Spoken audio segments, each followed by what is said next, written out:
Mheshimiwa Mwenyekiti, kama nilivyotangulia kusema mwanzoni, na mimi nilipatiwa kopi yangu na naomba nikiri kwako kwamba nilisoma. Nakala nilisoma vizuri kabisa pamoja na maoni yake kuhusu usimamizi wa hesabu kwenye halmashauri yako kwa mwaka wa fedha huo 24 na 25.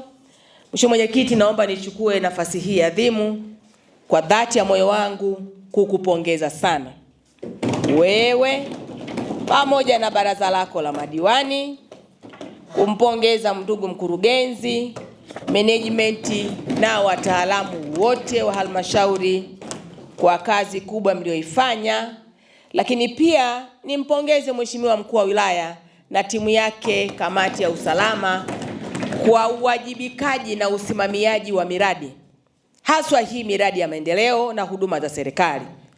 Mheshimiwa Mwenyekiti, kombo hii kwa pamoja imeleta tija kubwa sana na kufanya halmashauri yako iwe ni sehemu ya halmashauri ambazo zimepata hati safi za ukaguzi.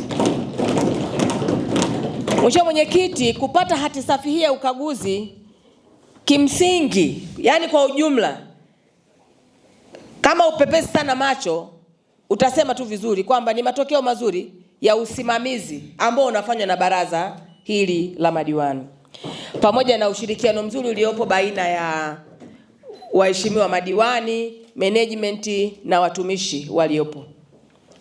Lakini tunafahamu kwa kawaida kupata hati nzuri ama kupata jambo zuri hakumaanishi kwamba ndani hakuna changamoto.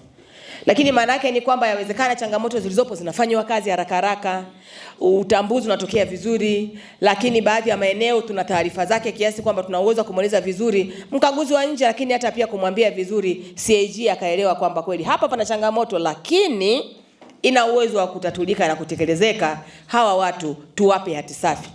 Kwa hapa tumepewa hati safi, ila tusijipoteke. Tuna mambo mengi ya kufanya na bado tuna changamoto nyingi kutokana na taarifa ambayo nimeisoma.